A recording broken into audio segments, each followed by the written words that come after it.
I had set the table at Bellini's myself. The host knew me from the handful of times I'd taken Sarah there. Our first Valentine's, a birthday when money was tight, but I wanted her to feel like a queen. One late-night dinner after a storm knocked out our power. 15 years married deserved more than a quiet dinner at home. It deserved white tablecloths, candlelight, and the kind of meal you save up for but never regret. I sat in the corner booth, a glass of water sweating in front of me, diamond earrings burning a hole in my pocket. She was supposed to meet me at 7. By 7:30, I'd already heard 3 different versions of the hostess asking, "Would you like to order while you wait?" By 8, I told her no more checking. She'd come when she came. When Sarah finally swept through the door, she looked like she was late to a meeting, not to her own anniversary. Phone in hand, still typing as the waiter led her over. Her hi was distracted. Her kiss landed on the air beside my cheek. She slid into the booth, screen still glowing between us. "Sorry, work thing," she said without looking up. I watched her thumb dart across the glass, her wine arriving before she'd even unfolded her napkin. I had dressed for her, jacket pressed, hair trimmed, shoes polished. She had dressed for someone else, maybe herself, maybe whoever was waiting on the other end of those texts. 15 years, I said, trying to anchor the moment.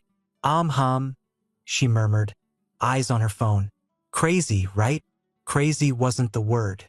Crazy was how the waiter glanced at me with pity as he poured our wine. Crazy was how I knew she wouldn't notice the effort, the earrings, the planning, the one night I thought we might feel like we used to. Dinner came and went in fragments. She asked about work, but not like she cared, just filler between notifications. She cut her steak into neat squares, pausing mid-bite to check her phone. At one point, she laughed softly at a message, then caught me watching. "Don't be jealous, John. It's just business." Jealousy wasn't what burned in my chest. It was something colder, heavier, like a stone I'd been carrying without realizing until it dropped square on my ribs. When dessert menus came, I waved them away. I pulled the box from my jacket pocket and slid it across the table. She looked up, finally, as though the interruption annoyed her. "John, what's this?" "Open it." She flipped it open, diamond studs catching the candlelight.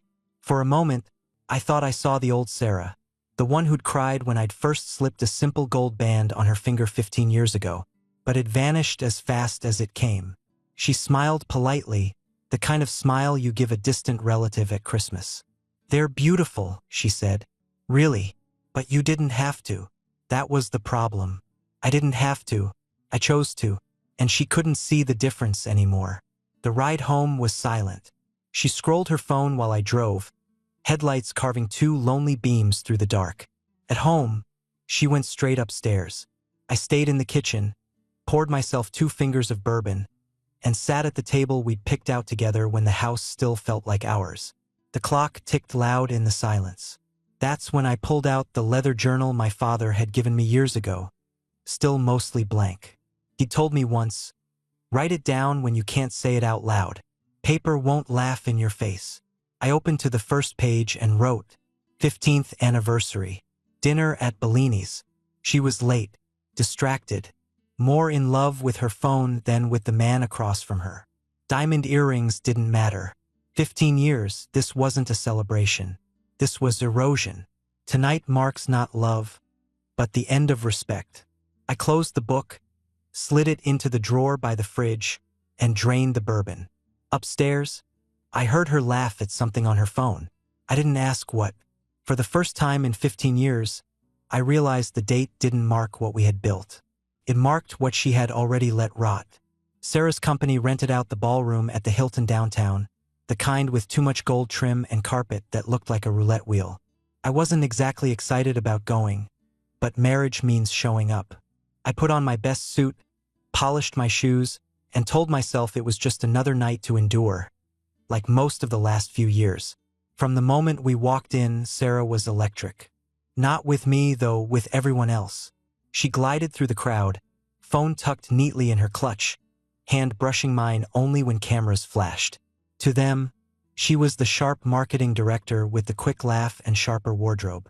To me, she was someone I barely recognized anymore. I got my first taste of it at the introductions. Sarah led me toward a knot of her colleagues, mostly younger men in tailored suits, laughing too loud over drinks that cost more than my work boots. "This is my husband, John," she said, waving her hand casually, like she was presenting an old appliance she hadn't gotten around to replacing. "He's just a project manager." The words landed with a thud. Just a project manager. As though the title that had taken me 2 decades to earn was some participation ribbon.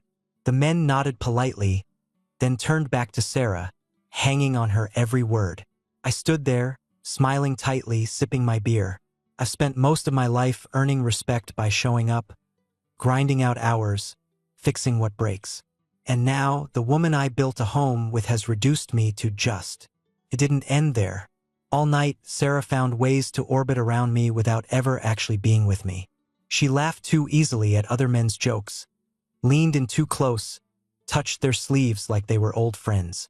And every time someone asked about us, she deflected, as if the marriage was an afterthought, an accessory she wasn't sure matched her outfit. By the time dessert was cleared, my jaw hurt from clenching. I said little, but I saw everything. On the way out, I held her coat as she chatted with 2 young executives. She didn't introduce me at that time at all, just smiled, let them drink her in, and waved them off with a promise to connect at the next strategy session. Outside, the night air is colder than it should have. I helped her into the car, silent the whole ride home. She didn't notice. She scrolled her phone, tapping away like the evening had been a success. It was our neighbor, Mark, who broke the silence later that week. I was in the driveway, rolling the trash bin to the curb, when he walked over, hands in his jeans, that half-apologetic look on his face. "John," he said quietly, "I don't mean to stick my nose in where it doesn't belong, but I saw how Sarah introduced you at that work thing. That wasn't right." I looked at him, waiting. He shifted on his feet. "She's been like that for a while, hasn't she? Always talking herself up, making you the punchline? I just want you to know, it doesn't go unnoticed. People see it." There it was. Validation, embarrassment, both at once. It wasn't just me imagining it. It wasn't just behind closed doors. Sarah's disregard had gone public, stamped on me like a scarlet letter. I nodded, not trusting myself to say much. Mark clapped me on the shoulder, the kind of gesture men use when words won't do. Then he walked back to his house, leaving me alone with the truth. That night, I poured another bourbon, pulled out the journal, and wrote, "Public disrespect. Not private anymore. Introduced as just a project manager. Laughing too loud with younger men. Neighbors notice." Mark said it out loud. "People see the pattern. I can't hide it anymore. She doesn't just dismiss me. She wants the world to know she dismisses me." I closed the book and stared at the kitchen clock. Tick, tick, tick. Same sound, same house. But I knew something had changed. What had been private erosion was now public collapse. And once people start seeing cracks, the whole structure isn't far from coming down. The kitchen table had always been neutral ground. We'd planned vacations there, balanced checkbooks, even sat with Jenna's algebra homework when she couldn't crack equations on her own. Now, with our daughter off at college, it felt like just another surface between Sarah and me. Would polish smooth from years of elbows, cups, and conversations that used to matter. I set 2 mugs of coffee down and waited. Sarah walked in, phone in her hand, thumb flicking the screen like it was attached to her pulse. "Sit," I said. My voice came out steady, too steady. She looked up, surprised at the tone, but sat anyway. She kept the phone in her palm. "I want to talk about us," I began. Her eyes narrowed slightly, not in concern but in calculation. "What about us?" I leaned forward, elbows on the table. "About how you introduced me at that company thing. About how you've been sharing pieces of our life with the neighborhood, turning me into a punchline. About how every conversation we have lately feels like a distraction from whatever's on your phone." She sighed, like a teacher tired of explaining the same lesson. "John, you're being dramatic. You're insecure because I have a career that's thriving. That's not my fault." "Insecure?" I repeated. It's not insecurity to want respect. I don't need applause. But I won't be dismissed in public like some accessory you outgrew. She rolled her eyes. God, you sound so fragile. Do you know how ridiculous it is for me to have to manage your feelings while I'm trying to succeed at work? I sat back, letting the words settle. Fragile, insecure, dramatic, the trifecta of dismissal. Sarah, I said quietly, this isn't about your work. I've supported you for 15 years. This is about respect. When you make me the punchline, when you minimize me in front of others, that's not success. That's contempt. Her phone buzzed. She picked it up, glanced at the screen, and typed back a reply right in the middle of the conversation. I waited, my hands flat against the table, until she finally looked back up. See, I said, even now, we're sitting here trying to fix what's broken, and whatever's on that screen comes first. She leaned back, crossing her arms. You're overthinking everything. Honestly, John, this is why I don't want to have these talks. You twist things, you make it about some grand disrespect, when really it's you not being able to handle my growth. I let out a slow breath. So when you cut me down at the barbecue last month, that was me twisting it too? When you laughed louder with those men at your event, that was me being insecure. When you forgot our anniversary until you walked into Bellini's an hour late, was that about your growth too? Her eyes hardened. You're impossible to talk to when you're like this. You want me to apologize for being successful, for having friends, for enjoying myself. I won't do it. The silence that followed was thick, suffocating. She held her ground, phone clutched like a lifeline. I stared at her across the table and realized there was nothing left to salvage in this conversation. I stood, gathered the empty mugs, and placed them in the sink. She was already scrolling again by the time I walked upstairs.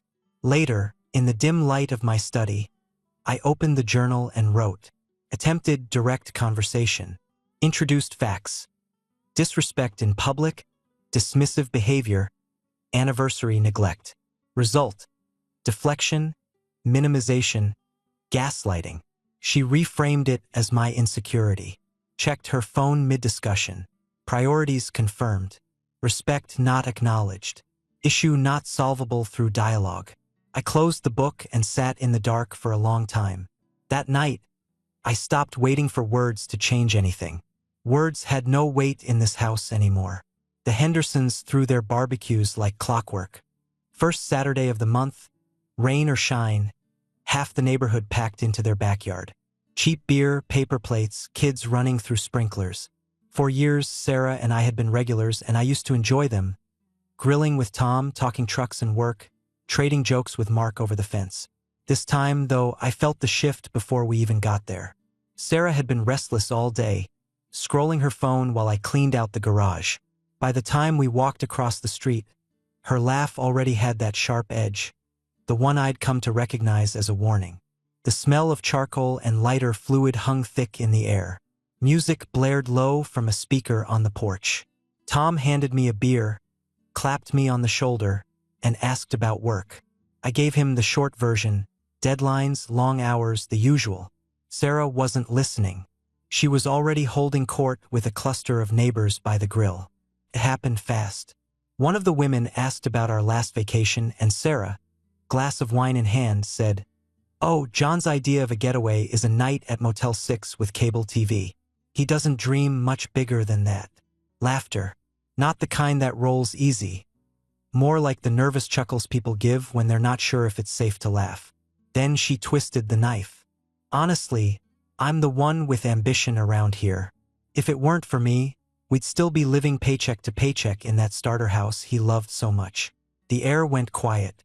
Even the kids seemed to hush for a second. I stood there, beer in hand, watching my wife turn me into a spectacle. I didn't shout, didn't throw the bottle. I just let the silence fill the space where my dignity used to live. Tom cleared his throat and changed the subject. People shifted uncomfortably, eyes darting anywhere but me. Sarah, satisfied with her performance, sipped her wine and smiled. Later, as the crowd thinned, Mark found me by the fence. He didn't mince words. "John," he said, That wasn't a joke. That was disrespectful. Plain and simple. I nodded, jaw tight. She's been at it for a while, he added, lowering his voice. People notice. Tonight was just louder than usual.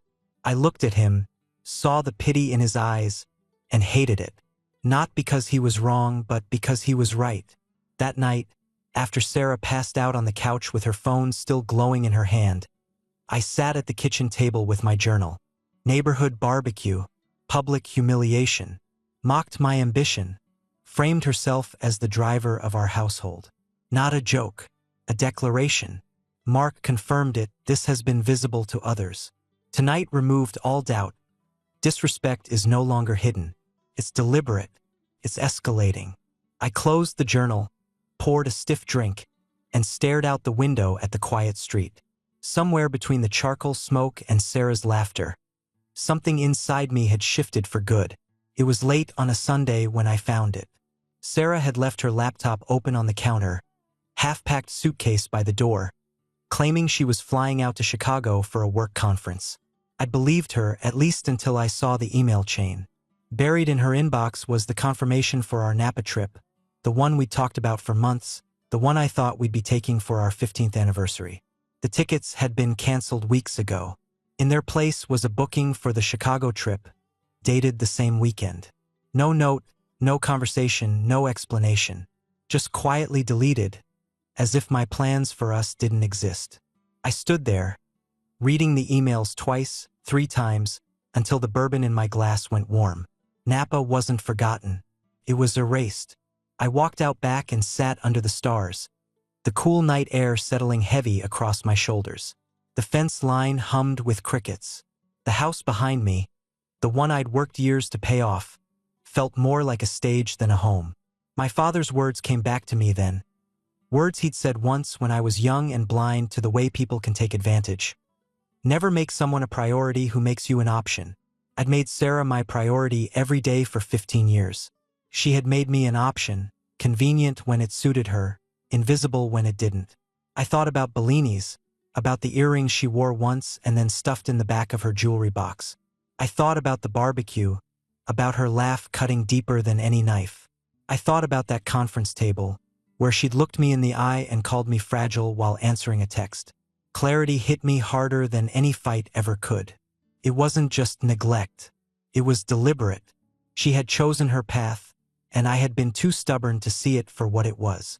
For the first time in months, I didn't feel trapped. I felt steady. I pulled out the journal when I came back inside, pen pressing hard into the paper. Napa trip canceled. Secret Chicago conference booked instead. Not a scheduling mistake. Planned weeks ago, hidden deliberately. Final confirmation. I am not her partner. I am her option. Father's words, clarity outweighs obligation. From this point forward, dignity takes priority over marriage. Decision. Prepare separation. No more delay. I closed the journal, slid it back into the drawer, and looked around the kitchen. The silence felt different now. Less like emptiness, more like resolve. That night, lying awake in bed while Sarah scrolled her phone beside me, I made my choice. I wouldn't confront her this time. I wouldn't argue or plead or demand explanations she'd never give. I will prepare. Quietly, methodically. The end of our marriage wasn't coming with a bang. It was going to come with my decision, and when it did, it would be final. I packed her bags like I'd once packed for family vacations. Careful, methodical, making sure she had everything she'd need. Only this time, the destination wasn't Napa or the coast. It was wherever she went next that didn't include me. 2 suitcases by the front door. Essentials only. Clothes, toiletries, the things she'd reach for in the morning without thinking. Everything else could stay until she figured out how to pick it up. Alongside them, I placed a single envelope. Inside was my letter, short, direct, stripped of anger. Sarah, this marriage has eroded past the point of repair. Disrespect has replaced love. I choose dignity over obligation. These are your essentials. The rest can be arranged. Do not contact me except through legal counsel. John. I sat in the living room with the lights off, waiting. The grandfather clock in the hallway chimed midnight. its echo carrying through the house like a reminder that time doesn't stop for anyone. The front door opened at 12:15. Sarah breezed in, heels clicking against the tile, coat draped over her arm. Her perfume reached me before her words did. "Oh, you're still up," she said casually, eyes on her phone. "I thought you'd be asleep." I didn't answer. I just nodded toward the door. She followed my gaze, confusion washing across her face when she saw the bags. "What's this?" "Your essentials," I said. My voice didn't rise, it didn't shake. "You're leaving tonight." Her laugh was sharp, defensive. "You're joking. John, don't be ridiculous." I stood. "I've never been more serious." She moved through the stages like someone flipping channels. First anger. "You can't do this to me." Then minimization. "You're overreacting. You always overthink." Finally, manipulation. Tears welling, voice breaking. "John, please, we can work this out. Don't throw everything away." I let her talk, but I didn't bend. For 15 years, I had carried an obligation like a stone strapped to my back. That night, I laid it down. "Sarah," I said evenly, "I didn't throw anything away. You did, and I won't live under it anymore." Her tears dried fast when she realized I wasn't moving. She snatched up her bags, muttering curses under her breath, and stormed out into the night. I didn't follow, didn't plead. I closed the door behind her, locked it, and stood in the silence. For the first time in 15 years, the house felt like mine. Empty, yes, but not hollow. I walked upstairs, opened my journal, and wrote, "Execution, bags packed, letter delivered." She cycled through anger, minimization, manipulation. None of it mattered. Decision held. For the first time, dignity outweighed obligation. Tonight marks the true end, and the beginning of my own life. I set the pen down, closed the book, and exhaled a breath I hadn't realized I'd been holding for years. The new apartment wasn't much to look at. One bedroom, hardwood floors worn from years of tenants, blinds that rattled when the wind pushed against the windows. But when I set my coffee mug on the counter that first morning, I realized something. I hadn't heard a phone buzzing all night. No sighs, no eye rolls, no late-night laughter that didn't belong to me. Just silence. And for the first time in years, the silence felt like peace, not punishment.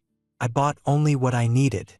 A solid bed frame, a used recliner from a guy selling out of his garage, and a kitchen table sturdy enough to hold a journal and a plate of food.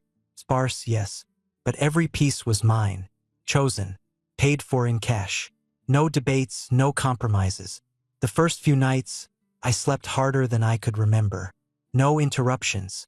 No arguments brewing under the surface. Just rest, deep and clean. Sarah noticed the change quicker than I expected. Calls started pouring in, first curious, then desperate, then accusatory. "Where are you? You can't just leave like this. Do you realize what you're doing to me?" I didn't answer. When I did respond, it was brief and firm. "Talk to my lawyer." That's when the guilt trips began. Voicemails filled with tearful confessions about how much she still cared. Then, when that didn't land, the financial panic set in. She had overspent for months. New clothes, dinners out, conferences that doubled as vacations. Without me balancing the books, the numbers were bleeding. "You're leaving me to drown," she snapped in one message. "After everything I've done for us." Done for us. I almost laughed. Mutual friends started reaching out, too. Sarah was spinning her narrative. John had abandoned her. John had a midlife crisis. John couldn't handle a successful wife. I didn't campaign against it. Didn't blast my side of the story across the neighborhood. Mark asked once, standing in my new doorway with a six-pack.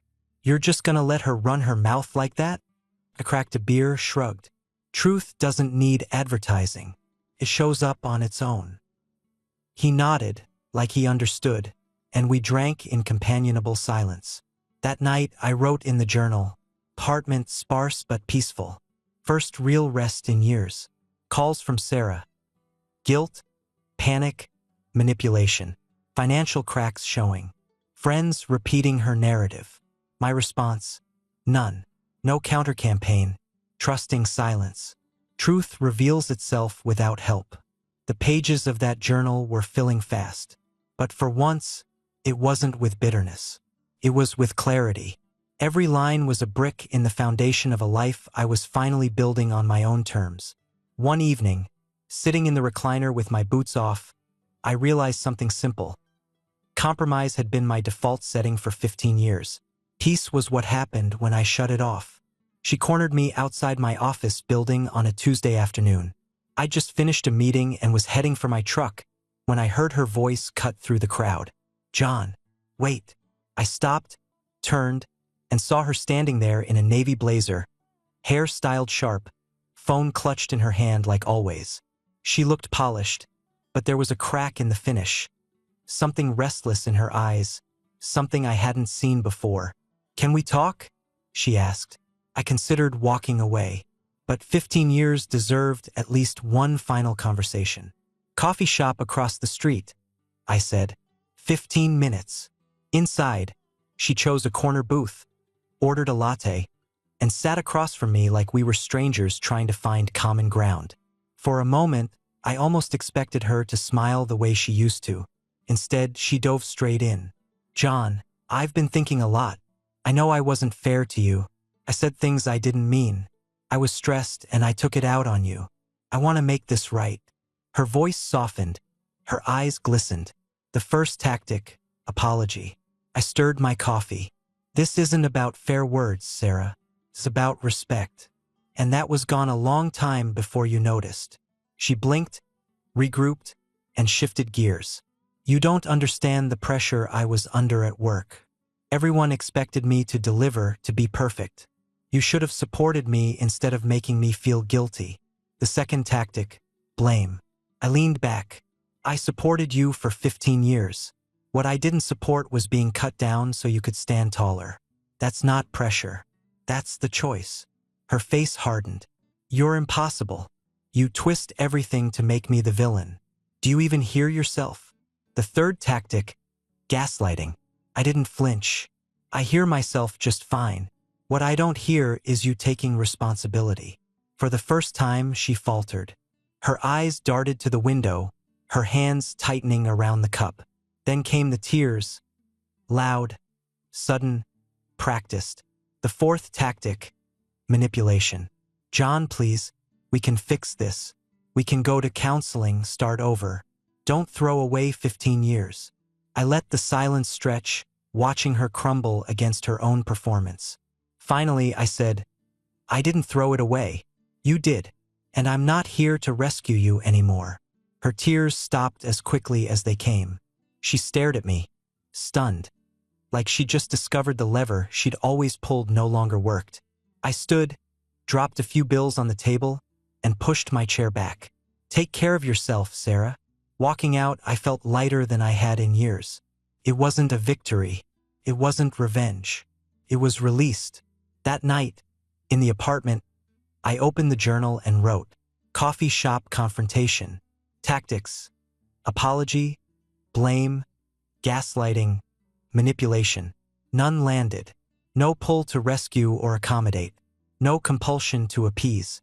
Clarity solidified. Her power over me is gone. Progress. I closed the journal and sat by the window, watching the city lights blink against the night. For the first time, I felt not just free but untouchable. 6 months later, the apartment didn't feel sparse anymore. Felt lived in. Mine. The recliner had found its spot by the window, books stacked neatly on the shelf beside it. My father's old chair, oak arms worn smooth, anchored the corner. Photos of friends, fishing trips, and even a framed shot of Jenna on her college campus filled the walls. Nothing extravagant, but every piece carried weight because I chose it. Sarah was still in town for a while, orbiting through the same circles, spinning her stories. I ignored them. Eventually, she called to say she was moving to Chicago, new position, new start.